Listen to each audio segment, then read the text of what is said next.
Hello dear students, మన that's it YouTube channel వీక్షిస్తున్న విద్యార్థులందరికీ గణతంత్ర దినోత్సవ శుభాకాంక్షలు. ఈరోజు ప్రత్యేకంగా నీట్ యూజీ 2024 పరీక్ష ఈ సంవత్సరం రాయబోతున్న విద్యార్థుల కోసం కొన్ని స్టడీ టిప్స్ తీసుకొని నేను మీ కాసు సార్ మన దట్స్ ఇట్ యూట్యూబ్ ఛానల్లో రావడం జరిగింది. సో దాదాపు 100 రోజుల కాల వ్యవధి మనకి అందుబాటులో ఉంది. ఈ 100 డేస్ స్పాన్లో ఏ విధంగా ప్రిపేర్ అవ్వడం ద్వారా మీ ర్యాంక్ని మరింత మెరుగుపరుచుకోవడం, లేదా 100 రోజుల్లో 100 మార్కులు అదనంగా, వినండి, 100 మార్కులు కాదు, 100 మార్కులు అదనంగా సాధించడం కోసం మీరు తీసుకోవాల్సిన జాగ్రత్తలేంటి, ప్రిపరేషన్ ప్లాన్ ఏ విధంగా ఉండాలి, మన సబ్జెక్ట్, మన ఫేవరెట్ కెమిస్ట్రీ సబ్జెక్ట్లో వెయిటేజ్ ఏ విధంగా ఉండబోతుంది, అదేవిధంగా ఎగ్జామ్ సంబంధించిన టిప్స్ అండ్ ట్రిక్స్ని ఈ వీడియో ద్వారా మీకు అందజేయడానికి నేను మీ ముందుకు రావడం జరిగింది. ఈ వీడియోస్ అన్నీ మీకు నచ్చుతున్నాయి. మీరు చేయాల్సిందల్లా లైక్ బటన్ ప్రెస్ చేయండి. మీ ఫ్రెండ్స్కి, వెల్ విషర్స్కి, వాళ్ళ స్టూడెంట్స్కి లేదా వాళ్ళ పిల్లలకి ఈ వీడియోని తప్పకుండా షేర్ చేయండి. మీరు ఛానల్ కొత్త అయినట్టయితే సబ్స్క్రైబ్ చేసుకోండి. ఓకేనా? సో స్టార్ట్ చేసిద్దామా session without delay. So studies tips by Kasu sir. Alright, మన ఫేవరెట్ టాపికే కదా అన్న.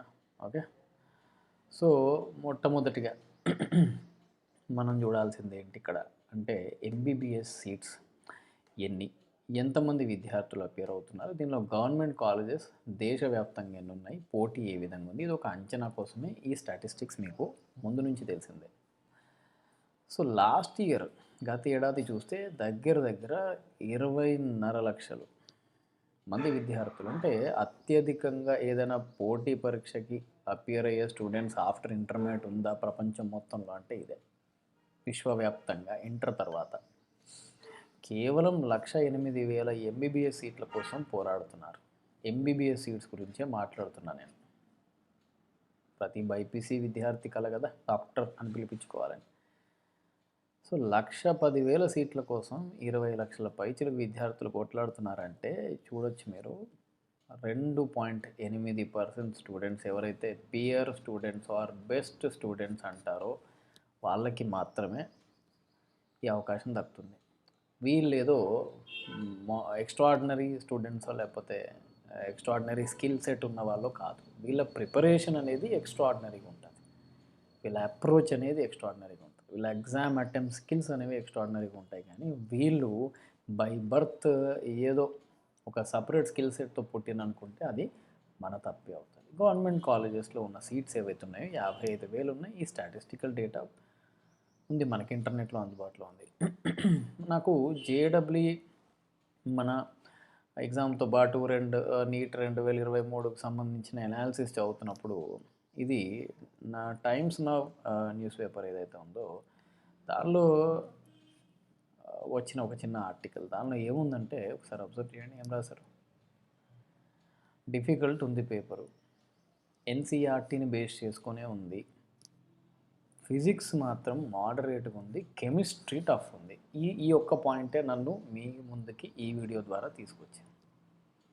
కెమిస్ట్రీ డిఫికల్ట్ ఉంది. బాటనీ, జువాలజీ అనేది మీడియాకర్, మీ అందరికీ ఇష్టమైన సబ్జెక్ట్సే కదా. So chemistry toughest, biology easiest, అదే botany easiest in fact. So chemistry tough అని ఒక్క టైమ్స్ నౌ చెప్తే సరిపోదు. ఇంకొక పేపర్ కూడా, ఇది టైమ్స్ నౌతో పాటు ఇంకొక పేపర్ కూడా నేను అబ్జర్వ్ చేస్తే నాకు కనిపించింది, అది హిందుస్థాన్ టైమ్స్.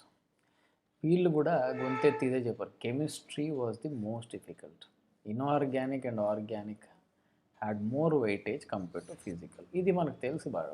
ఈ ఫిజికల్ అనేది మనకి కొట్టిన పిండి ఏం కాదు. ఫిజికల్లో కొంత మ్యాథ్స్ కూడా ఇన్వాల్వ్ అయి ఉంటుంది కనుక, లేదా క్యాలిక్యులేషన్స్ ఇన్వాల్వ్ అయి ఉంటాయి కనుక కొంత డిఫికల్టీ అనిపిస్తుంది. ఇది పిల్లలకి డిఫికల్టీ అనిపించే సందర్భం, వాస్తవానికి డిఫికల్టీ కాదు. అవునా కదా? బండి నడిపేవాడికి కార్ అనేది కష్టమని అనిపిస్తుంది, కానీ కార్ నడపడమే సులువు, ఎందుకంటే అది అన్ని వైపులా బ్యాలెన్స్ అయి ఉంటుంది. మనం అనుకుంటాం ఫిజికల్ డిఫికల్ట్ అని, కానీ వాస్తవం కాదు అది. ఫిజికల్ మీద గ్రిప్పు తెచ్చుకోవడం చాలా ఈజీ. రియాక్షన్స్ ఇన్ఆర్గానిక్, ఆర్గానిక్లో వేల సంఖ్యలో ఉంటాయి రియేజెంట్స్, వందల్లో ఉంటాయి. ఫిజికల్‌లో ఏముంది నాన్న, కాన్సెప్ట్ చూసి ఫార్ములా పెట్టు, ఆన్సర్ కొట్టు. మరి ఇంత ఈజీ కదరా. సో ఫిజికల్ అంటే భయం, ఫిజికల్ అంటే ఇబ్బంది. మరి ఏం చేయాలి సార్ ఈ పరిస్థితుల్లో నేను అంటే, నీ బలాల మీద ఫోకస్ పెట్టు. ఈ 100 రోజుల్లో ఈ 100 డేస్ సినిమాని ఏ విధంగా నడపాలి నేను అంటే, 100 డేస్ దగ్గర దగ్గర ప్లాన్ చెప్తున్నా. నీ బలాల మీద ఫోకస్ పెట్టు, నీ బలం మీద. యూ ఆర్ స్ట్రాంగ్ అనే విషయాన్ని నమ్ము. నీ బలహీనతలను వదిలేయి. నీకు ఆయనకి ఈక్విలిబ్రియం రాదు, దాని జోలికి పోకు. రొటేషనల్ మోషన్ రాదు, పెట్టుకోకు. దాంతో జెనెటిక్స్ రాదు, దండం పెట్టు. వచ్చిన చాప్టర్స్ ఉన్నాయిగా, స్ట్రక్చర్ ఆఫ్ ది యాటమ్ వచ్చు, కెమికల్ బాండింగ్ వచ్చు, మోడర్న్ ఫిజిక్స్ వచ్చు, యానిమల్ కింగ్డమ్ వచ్చు. సో ఈ టాపిక్స్ని చేసేయి. ఏదైతే బాగొచ్చు అది బాగా చేయి, అవునా కదా. So focus on your strength but not weaknesses. ఓకేనా. అదేవిధంగా ఇంపార్టెంట్ ఫార్ములే. నెక్స్ట్ పాయింట్ ఏంది, ఇంపార్టెంట్ ఫార్ములే. రియేజెంట్స్ని, రియాక్షన్స్ని ఒక దగ్గర రాసి రివైజ్ చేయి బాగా.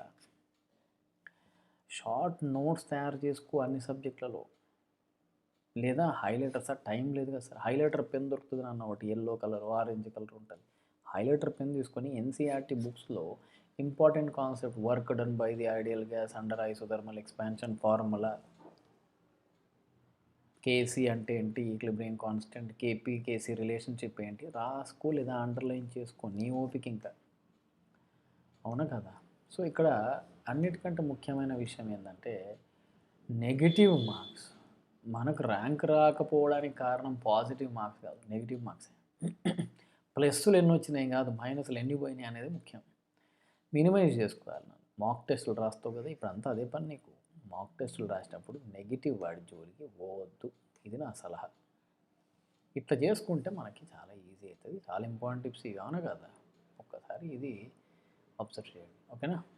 ఆల్ రైట్, స్లైడ్ ఆపుతున్నా. తర్వాత ప్రిపరేషన్ ఎగ్జామ్కి ఎట్లా చేయాలి, ఓకేనా. ఏ విధంగా ప్రిపేర్ అయితే బాగుంటుంది అనే విషయం మీద చూసుకోండి. ఒక టాక్టికల్ ప్లాన్ ఆఫ్ యాక్షన్ అనేది తయారు చేసుకోండి. నీ ఫోకస్ ఇంపార్టెంట్ టాపిక్స్తో పాటు నీకు బాగా వచ్చిన టాపిక్స్ని బేస్ చేసుకొని ఈ 100 రోజుల ప్రణాళిక, ఈ 100 డేస్లో ఏ టాపిక్ని ఏ డేట్స్లో ఖతం చేస్తావు అనేది ఒక ప్లాన్ చేసుకో. సిలబస్ షీట్ డౌన్లోడ్ చేసుకున్నావుగా ఎన్టీఏ వెబ్సైట్లోకి వెళ్ళి. ఇక్కడ సిలబస్ అనేది డిలీట్ అయింది, బాగా 20% పోయింది. ఎస్పెషల్లీ కెమిస్ట్రీలో ఇన్ఆర్గానిక్ సగం పోయింది. పోయిన సిలబస్ని ఏం చేస్తావు బేటా, మంచిగా పోయిన సిలబస్ని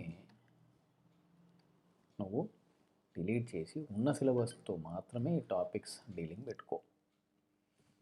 ఆ సిలబస్ షీట్ ప్రకారమే మొత్తం హైడ్రోకార్బన్స్ అంటే హైడ్రోకార్బన్స్ కాదు, అందులో ఆల్కేన్స్లో అయితే ప్రిపరేషన్ మెథడ్స్లో మళ్ళీ వుడ్స్ సింథసిస్ అట్లా ఉంటుంది ఒక్కొక్క టాపిక్. ఆ ఒక్కొక్క టాపిక్ వైదే సిలబస్ చూసుకో. ప్రీవియస్ ఇయర్ పేపర్స్ చదువుడు మాత్రం అస్సలు మర్చిపోవద్దు.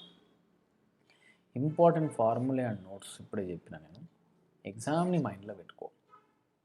దేనికోసం చదువుతున్నావు ఈ 100 రోజులు, ఎగ్జామ్ కోసమే చదువుతున్నావు, ఇంకా నీకేం పని, అవును కదా. ఇంపార్టెంట్ పాయింట్స్ అన్నీ చూసారు కదా. టాక్టికల్ ప్లాన్ ఆఫ్ యాక్షన్, సిలబస్కి అతుక్కో. డీవియేట్ కాకుండా సిలబస్ డిలీటెడ్ని పక్కన పెట్టే, దానిలో నీ స్ట్రెంగ్స్ చూసుకో. ప్రీవియస్ ఇయర్ పేపర్స్ కంపల్సరీ చేయి. ఫార్ములాస్ అన్నీ రివైజ్ చేయి, ఎగ్జామ్ టు ఎగ్జామ్ ఎప్పుడు చేస్తూ ఉండాలి. ఓకే, టార్గెట్ ఎగ్జామ్ పెట్టుకో. ఎగ్జామ్ అటెంప్ట్ ఎట్లా చేయాలి, ఇప్పుడు మాక్ టెస్టులు రాస్తున్నా సార్ నేను. మాక్ టెస్టులు మరి ఏం చేయాలి నేను అంటే, మాక్ టెస్టులలో 2 ఉంటాయి బేటా. ఒకటేమో కోచింగ్ సెంటర్లో అగడబడ్డట్టు పెడతారు, వాళ్ళ దమ్ము సత్తా ప్రూవ్ చేసుకోవడానికి నీకు రాని క్వశ్చన్లన్నీ అని లిరికిస్తారు. ఒకటి గుర్తుపెట్టుకోరా నాన్న, ఇవన్నీ ఫ్యాషన్ పరేడ్లో వేసుకునే బట్టలు లాంటివి అవి. ఇవి ఈ మాక్ టెస్టులు కోచింగ్ సెంటర్లు పెట్టేవి ఏంటి, అవి ఫ్యాషన్ పరేడ్లో వేసుకున్న బట్టలు లాంటివి. బయట రోడ్ల మీద వేసుకుంటే కుక్కలు వెంట పడతాయి, అవును కదా. మామూలు వేసుకోలేము ఆ బట్టలు, గొడుగులు ఉంటాయి, వాటికి గంపలు ఉంటాయి, అవును కదా. సో అవి కాదు, మీకు ఎన్టీఏ వెబ్సైట్లో ఉండే మాక్ టెస్ట్ల మీదకి ఎక్కువ ఫోకస్ పెట్టండి. అదేవిధంగా last year papers, previous year papers, questions కావు, question papers as it is ఇవి బాగా చేయాలి. ఇవి రెండు ఇంపార్టెంట్. దీని జోలికి ఎక్కువ పోవద్దు, పోయినా దాన్ని ఎంత సీరియస్గా తీసుకోవద్దు. నీకు మార్కులు వస్తే వాడికి బాధ, రాకపోతే సంతోషం. నా పేపర్ బాగుంది అంటాడు. జేఈ అట్లా కాదు, స్ట్రిక్ట్లీ ఎన్సీఆర్టీ బేస్డే ఉంటుంది, నీట్ కానీ జేఈ కానీ. సో ఇన్స్ట్రక్షన్స్ జాగ్రత్తగా చదువు. దానికోసం సపరేట్గా 5 నిమిషాలు స్పెండ్ చేయి. ఏం పోయింది సార్ 5 నిమిషాలు ఎక్కువ కదా, మీ ఇష్టం. ఆల్ ది క్వశ్చన్స్ ఒకసారి చూసుకొని దీనిలో ఫెమిలియర్ అంటే తెలిసినవి అండ్ అన్ఫెమిలియర్ తెలియని, ఫెమిలియర్ అండ్ అన్ఫెమిలియర్ కేటగిరీ కింద డివైడ్ చేసుకో. తెలిసినవి తెలియని, అంతేగాని వచ్చినవి రాని కావు. స్ట్రెంగ్స్ అండ్ వీక్నెస్ అన్నాం కదా, నీ స్ట్రెంగ్త్ ఏరియా నుంచి ఎన్ని తగులుతున్నాయి నీకు. 180 200 ఇస్తారు, 200లో 150 దాటుతానే చూసుకో. అట్లన్నిటినీ ఒక టిక్ పెట్టుకొచ్చింది, చేయగలుగుతా ఇది, ఫ్లాగ్ ఇట్. కీవర్డ్స్ ఉంటాయి క్వశ్చన్లో. Keywords for example chemical equilibrium మీద క్వశ్చన్ వచ్చింది. కాంటాక్ట్ ప్రాసెస్లో H2SO4 ప్రిపేర్ చేసే క్రమంలో వచ్చిన రియాక్షన్లో ప్రెషర్ తగ్గిస్తే ఏమవుతుంది అని అడుగుతున్నారంటే నీకు రియాక్షన్ మైండ్లోకి రావాల్సిందే. అట్లా కీ పాయింట్స్ని అండర్లైన్ చేసుకోవాలి.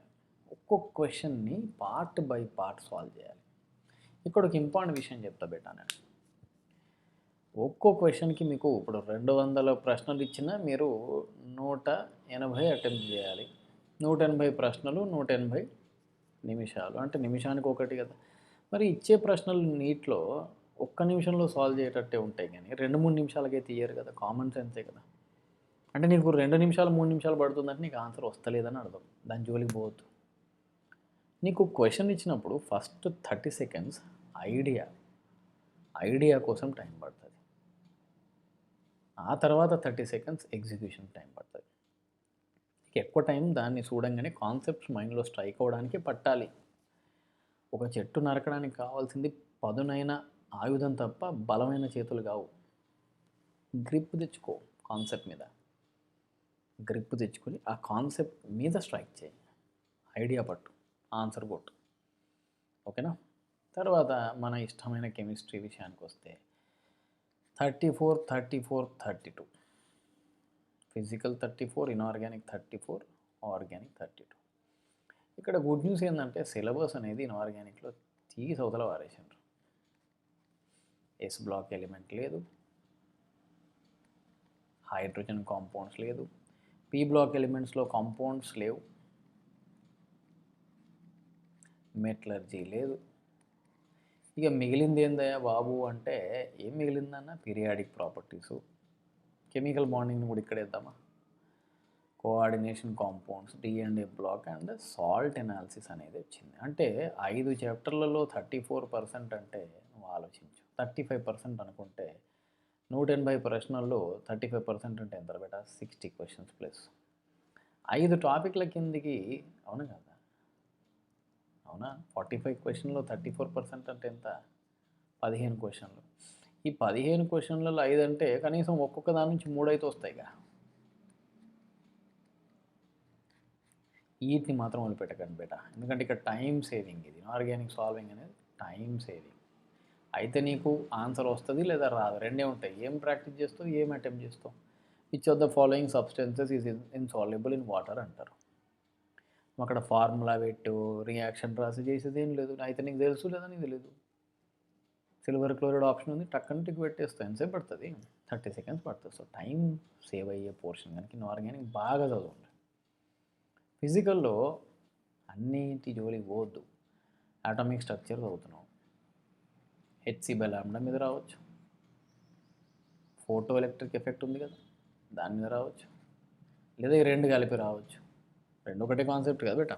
తర్వాత బోర్స్ థియరీ, ఏది ఆ రిడ్బర్గ్ ఈక్వేషన్ ఉందిగా, RH అండ్ ఆల్ దట్, అది రావచ్చు.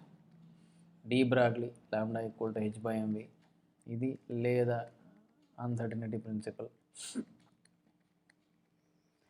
ఆ తర్వాత లేదంటే నోట్స్ మీద రావచ్చు. ఇంత important atomic structure. Easy chapter పట్టుకో. థర్మోడైనమిక్స్ ఉంది ఇప్పుడు.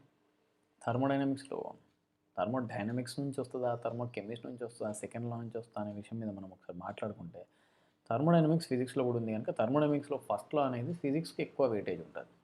మనకు నీట్ ఎగ్జామ్లో రాకపోవచ్చు, అట్లా అని చెప్పి నేను జోష్ చెప్పట్లేదు. థర్మోకెమిస్ట్రీలో హెస్ లా మీద ఫోకస్ పెట్టండి. ఏంటది? Hess law. Binding energy and resonance energy అనే టాపిక్ ఉంటుంది, ఫోకస్ పెట్టండి. కెమికల్ కైనెటిక్స్లో first order differential rate law, integrated rate law, Arrhenius equation. ఈక్లిబ్రియంలో కేపీ-కేసీ రిలేషన్షిప్, అదేవిధంగా Le Chatelier principle. Ionic equilibrium వచ్చేసి pH బఫర్ వరకు సాల్యుబిలిటీ. సొల్యూషన్ వచ్చేసి colligative properties, van't Hoff factor ఇవ్వచ్చు, ఇవ్వకపోవచ్చు. అన్నీ తీసేసిన కాబట్టి ఆ సిలబస్లో నుంచి. ఇక ఆర్గానిక్ విషయానికి వస్తే అయ్యా నేమ్డ్ రియాక్షన్స్, రియేజెంట్స్, వాటిని మాత్రం ఇప్పుడే ఒక రియేజెంట్ లిస్టు, ఒక రియాక్షన్ లిస్ట్ తయారు చేసుకో. ఎన్ని ఆక్సిడైజింగ్ ఏజెంట్స్ ఉన్నాయి, ఏమవుతుంది, పీసీసీ డీసీఎం అంటే ఏంది, జోన్స్ రియేజెంట్స్ టెర్షియరీ ఆల్కహాల్ని ఆక్సిడైజ్ చేస్తా లేదా, రాసుకో, క్లియర్గా రాసుకో. ఇదే వెయిటేజు యూనిట్ వైజ్ క్వశ్చన్స్. గత 10 ఏళ్ళల్లో ఆల్మోస్ట్ మీరు ఒకసారి అబ్జర్వ్ చేస్తే ఫిజికల్ కెమిస్ట్రీ మరి గొట్టున్నది, కష్టం ఉన్నదంటే బేటా వచ్చింది కూడా ఎక్కువ నుంచే కదా. ఇంతకుముందు చెప్పిందంతా లాస్ట్ ఇయర్ అనాలిసిస్, ఇది గత 10 ఏళ్ళ నుంచి అనాలిసిస్. ఇది మర్చిపోద్దున, ఒక్కొక్కటి ఇప్పుడు డీటెయిల్గా చూద్దాం, క్లాస్ వైజ్ చూద్దాం. ఓకే. ఆర్గానిక్ సెకండ్ ఇయర్ 23లా 20%, హైయెస్ట్ ఫిజికల్ సెకండ్ ఇయర్. తర్వాత ఇన్ఆర్గానిక్ ఫస్ట్ ఇయర్, ఇప్పుడు పోయినాయి చాలా చాప్టర్లు. ఇప్పుడు మొత్తం ఇన్ఆర్గానిక్లో పీరియాడిక్ ప్రాపర్టీస్, కెమికల్ బాండింగ్, అవి రెండు మాత్రమే ఫస్ట్ ఇయర్ కిందకి వస్తాయి కదా. ఇన్ఆర్గానిక్ సెకండ్ ఇయర్ ఈ సంవత్సరం పెరుగుతుంది, ఇది రివర్స్ కావచ్చు. ఆర్గానిక్ ఫస్ట్ ఇయర్లో పెద్దగా చెప్పుకునేది ఏం లేదు, జిఓసి ఒకటి ఫోకస్ చేయాలి. ఫిజికల్ కెమిస్ట్రీ ఫస్ట్ ఇయర్లో గ్యాసియస్ స్టేట్ పోయిందిగా, స్టాయికియోమెట్రీ మీద మాత్రం అడుగుతారు, నీకు నచ్చిన చెప్పిన అడుగుతారు. ఆ తర్వాత స్ట్రక్చర్ ఆఫ్ ది యాటమ్ మీద మాత్రం ఖచ్చితంగా 1-2 క్వశ్చన్లు వస్తాయి. సో ఇది ఓవరాల్గా అంటే first year second year split అనేది. సార్ ఇంట్లో మరి ఒకసారి నాకు 11th ఫిజికల్ చెప్పండి, ఏది నుంచి ఎక్కువ రావచ్చు అంటే చూడండి ఒకసారి, highest number of questions equilibrium and thermodynamics నుంచే వస్తాయి. అడ్వాంటేజ్ అంటే థర్మోడైనమిక్స్ ఫిజిక్స్లో కూడా ఉంది కనుక ఒకసారి మొత్తం రివైజ్ చేయండి, ఇంపార్టెంట్ ఫార్ములాస్ అన్న ఒక దగ్గర పెట్టుకొని. ఇప్పుడు నేను చెప్పాను ఇది పోయింది, ఇప్పుడు ఈ 13% పోయింది కదా బేటా, ఈ 13% పోయింది ఇక్కడెక్కడనో యాడ్ అవుతుంది అంతేనా. ఇది ఆల్రెడీ మ్యాక్సిమం ఉన్నది కదా, 25-50% దాందేవా. ఇక్కడ 13% పోయిందంటే నాకు తెలిసి 6%, ఇక మిగిలిన 7%లో ఇది ఒక 4%, ఇది ఒక 3% కింద డిస్ట్రిబ్యూట్ కావాలి లెక్క ప్రకారం. ఎట్లయితుందో మనం చెప్పలేము, ఇది గుర్తుపెట్టుకోండి. చాలా ఇంపార్టెంట్ స్లైడ్స్ ఇవన్నీ, అవునా. తర్వాత ఏమున్నది మనకి, 12th ఫిజికల్ కెమిస్ట్రీ. ఏ చాప్టర్ ఎగిరింది, ఈ 22% వెయిటేజ్ ఉన్న ఇది 33% వెళ్ళిపోయింది. 33% పోయిందిరా అంటే ఏమనుకోవాలి, ఇక మనం ఇక్కడ పెరుగుద్దా లేదా.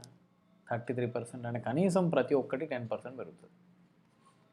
నాకు తెలిసి 13% పెరుగుతుంది, ఇది కూడా 10% పెరుగుతుంది. ఎందుకంటే ఇక్కడ బ్రాడర్ స్కోప్ ఉంటుంది, క్వశ్చన్స్ అడగడానికి తక్కువ స్కోప్ ఉండదు.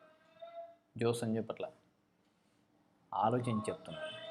ఇక్కడ పీ బ్లాక్ ఎలిమెంట్స్లో 15% కాస్త ఎక్కువ రాదు, ఎందుకు ఇంట్లోకెళ్ళి మెయిన్ కాంపౌండ్స్ రియాక్షన్స్ తీసేసాను, ఇక మిగిలింది ఎంత బేట.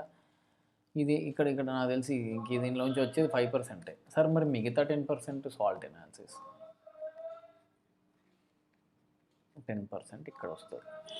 కోఆర్డినేషన్ కాంపౌండ్ హైయెస్ట్ ఉంది, D&F హైయెస్ట్ ఉంది, ఇది పోయింది. ఇక్కడ 14% పోయింది, అక్కడ ఇది ఏమవుతుంది 7%, ఇది ఒక 7% యాడ్ అవుతుంది.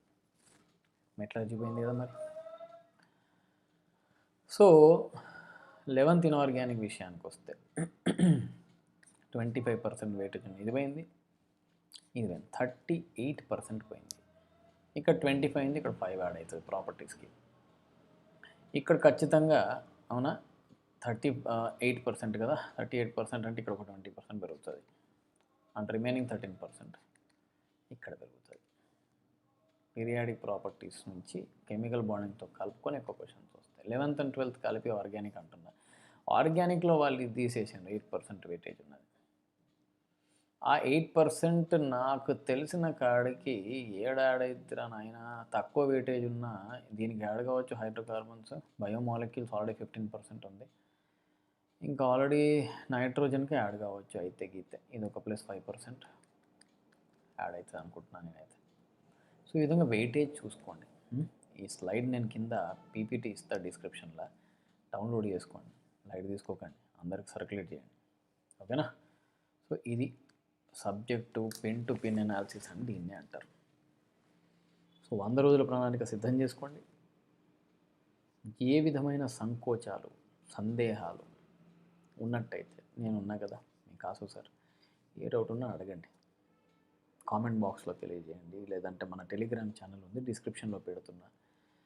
ఈ ఇన్స్టాగ్రామ్లు, ఫేస్బుక్లు అది ఓన్లీ ప్రమోషన్కి. అది నేను యాక్టివ్గా ఉండేది టెలిగ్రామ్లో, మన మెయిల్ ఐడిలో, మన యూట్యూబ్లో.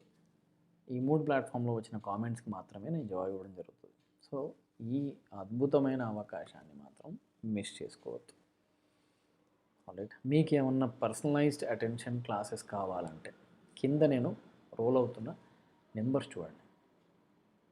ఆ నెంబర్కి మీరు కాల్ చేసినట్టయితే వాళ్ళు ఏమైనా క్రాష్ కోర్స్ స్టార్ట్ అవుతుందా, మరి నాతో పాటు చెప్తున్న ఫ్యాకల్టీ ఎవరన్న విషయాలు కూడా చెప్తారు కనుక దీన్ని ఒక సువర్ణ అవకాశం కింద మలుచుకొని ఈ ఇంటర్మీడియట్ తర్వాత ఏదైతే 15 తారీఖు రమారమి 14, 15 రోజు మీ ఎగ్జామ్స్ అయిపోతున్నాయి.